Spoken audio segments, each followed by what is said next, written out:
اللہ من الشیطان الرجیم بسم اللہ الرحمن الرحیم یا ایہا الناس قد جاءتکم موعظۃ من ربکم وشفاء لما فی الصدور وہدی ورحمۃ للمؤمنین۔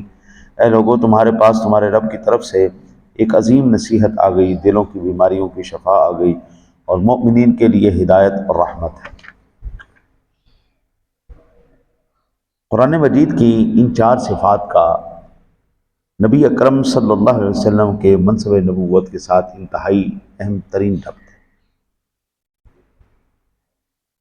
دنیا کے اندر آپ نے نوٹ کیا ہوگا، جو شخص زیادہ چٹورا ہو، چاٹ مسالے مرغن غذائیں کھائے، تو یہ کس چیز کی علامت ہوتی ہے؟ ہائی بلڈ پریشر، ہاں جی، اور اس دل کی بیماریاں ان چیزوں کا سبب بنتا ہے۔ جو بندہ زیادہ میٹھا کھائے، شوگر کی بیماری، السر کی بیماری، مرچیں جو ہے وہ آنتوں کو برباد کر دیتی ہیں۔ آج کل ایک نئی بیماری آئی، موبائل، ہاں جی، جو ہمارا بیڑا غرق کر رہی ہے، ہماری نئی نسل کا بیڑا غرق کر رہی ہے۔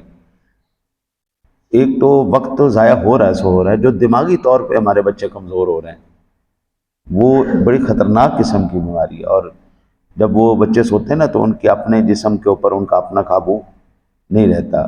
یہ بیماریوں کا اسباب ہے۔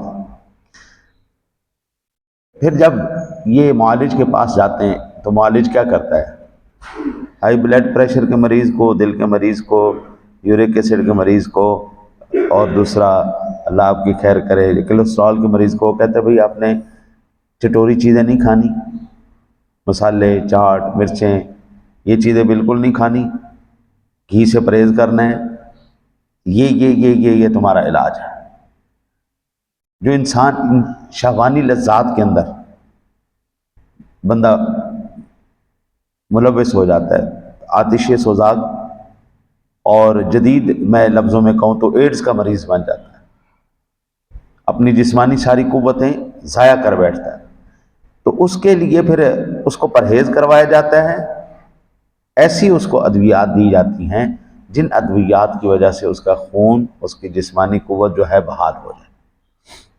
شوگر کا مریض میٹھا نہیں کھا سکتا، اس کو پرہیز کروایا جاتا ہے۔ اگر آپ چاہتے ہیں صحت مل جائے تو خبردار آپ نے میٹھا استعمال نہیں کرنا۔ یورک ایسڈ کے مریض کو یہ چیزیں، گھی، چٹوری چیزیں اور اس طرح کی چیزیں منع کر دی جاتی۔ بلا تشبیہ انسان کی نفسانی اور روحانی بیماریوں کے لیے جب انسان کا اللہ سے اور اس کے نبی سے رابطہ ٹوٹ جاتا ہے، تو پھر انسان ایسے اپنی عقل سے عقائد کو وضع کرتا ہے اور اپنی زندگی گزارنے کے ایسے طریقے وضع کرتا ہے، ایسا ضابطہ حیات وہ مقرر کرتا ہے جس کی وجہ سے شیطان اس کے دماغوں پر مسلط ہو جاتا ہے۔ آج آپ جو علمی حلقہ احباب دیکھ رہے ہیں، ان کی بے صبری، ان کی، یہ ہم نے مناظرے میں پڑھا تھا کہ ایک ہوتا ہے مناظرہ، ایک ہوتا ہے مجادلہ۔ مناظرے میں پڑھا تھا کہ دو فریقین کا آپس میں کسی ایک مسئلے پر حصول ثواب کے لیے ایک نتیجے پر پہنچنا، اور مجادلہ کیا تھا کہ میں نے اپنا موقف ثابت کرنے کے لیے اگلے کو زج کرنا ہے، اگلے کو نیچا دکھانا ہے، اگلے کو ذلیل کرنا ہے، بس وہ اگر حق پر ہے تو ہوتا رہے، لیکن میں نے اپنا موقف ثابت کرنا، وہ غلط ہے تو غلط۔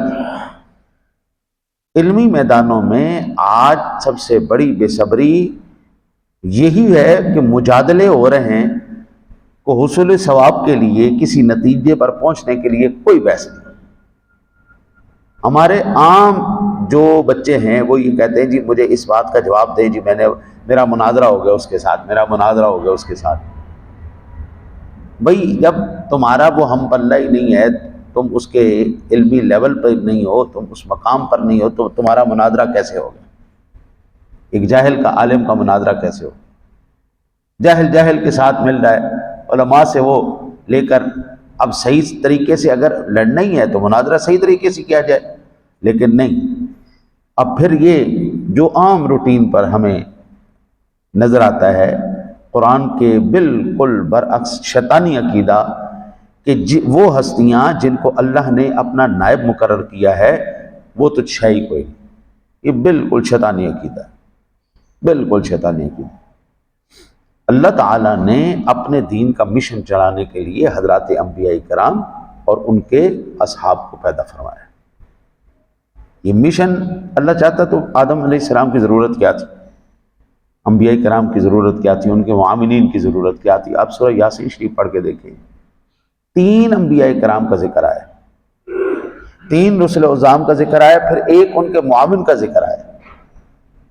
اگر یہ چیزیں، یہ معاونین کوئی معنی نہیں رکھتے تھے، یہ روحانی اور ہمارے قلبی معالج نہیں تھے، اور نسخہ شفا قرآن کی صورت میں یا اسی طرح احکام الہیہ کی صورت میں سابقہ انبیاء کرام کے والسلام کے پاس اگر نہ آتا تو حضرت یہ علاج کیسے ممکن تھا؟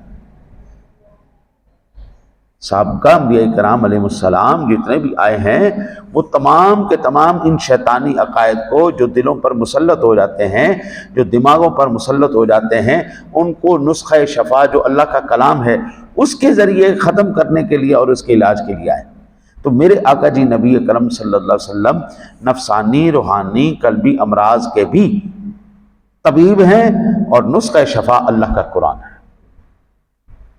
نسخہ شفا اللہ کا قرآن ہے، حضور طبیب ہیں، نسخہ شفا اللہ کا قرآن ہے۔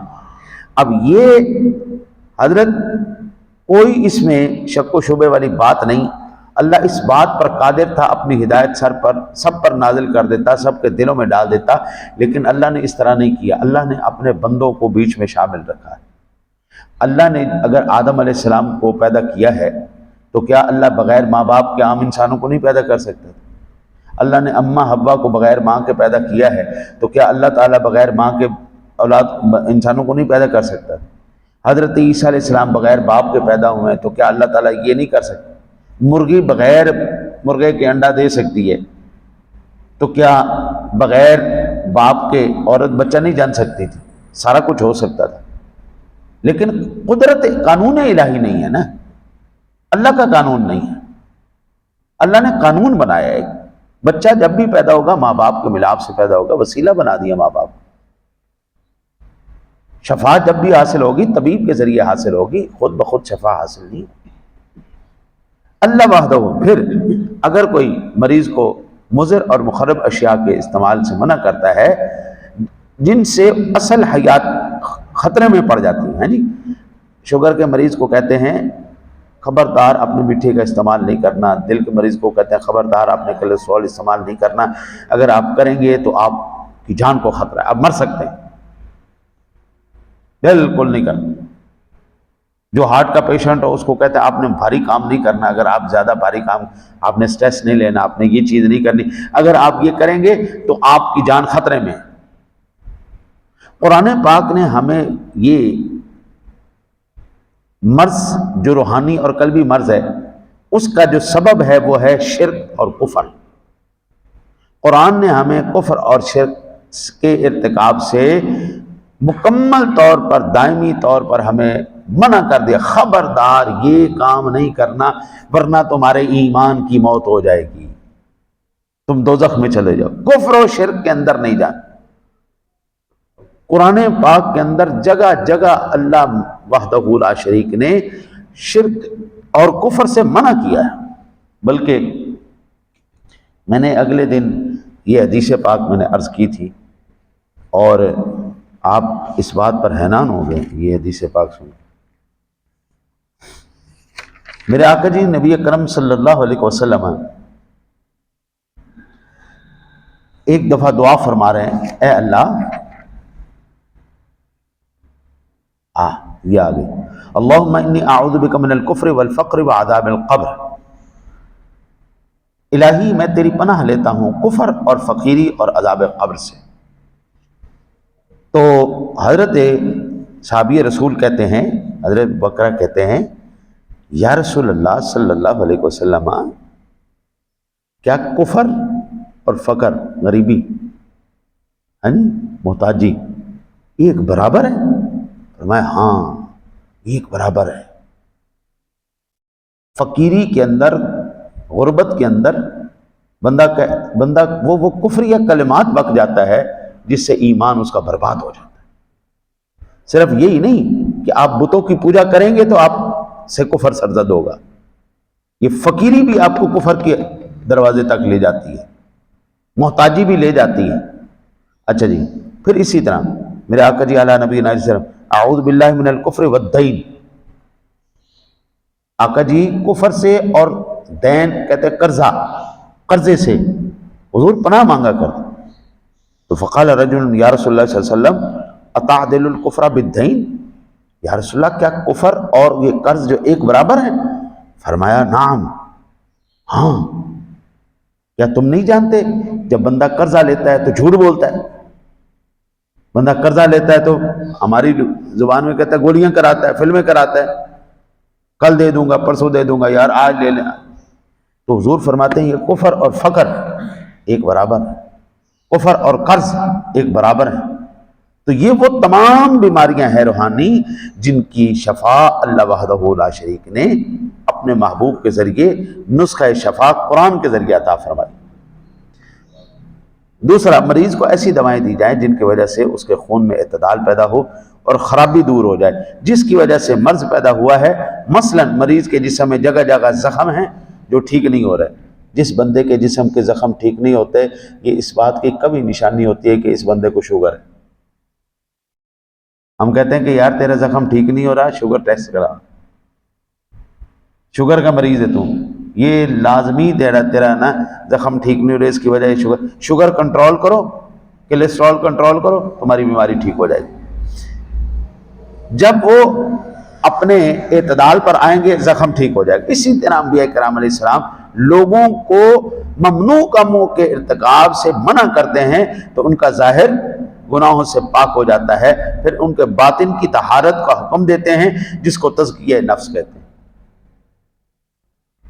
تزکیہ نفس کیا ہے؟ یعنی بہت سے اس کے جوابات، لیکن ایک جو مجھے سب سے زیادہ خوبصورت لگتا ہے وہ یہ ہے جی کہ اتعلم ان اللہ معہ حیث ما کان۔ تزکیہ نفس یہ ہے کہ تو اس بات کا یقین کر لے تو جہاں کہیں بھی ہے اللہ کی ذات تیرے ساتھ، اللہ تجھے دیکھ رہا ہے جہاں کہیں، حیث ما کان۔ اتعلم ان اللہ معہ حیث ما کان، جہاں۔ تو یہ وہ بیماریاں جھوٹ ہے، غیبت ہے، چغلی ہے، حسد ہے، کینہ ہے، فساد ہے، یہ تمام کی تمام روحانی بیماریوں کے معالج جناب سید الانبیاء فخر موجودات میرے آقا جی اعلیٰ نبی علیہ الصلوۃ والسلام کی ذات گرامی ان تمام بیماریوں کے معالج ہیں، اور نسخہ شفا ہمارے پاس قرآن ہے۔ اگر آپ چاہتے ہیں روحانی بیماریوں سے نجات مل جائے، اللہ کی بارگاہ مقدسہ میں کچھ مقام حاصل ہو جائے، تو پھر بابو قرآن کی تلاوت کرو دبا کے، قرآن سیکھو، سکھاؤ۔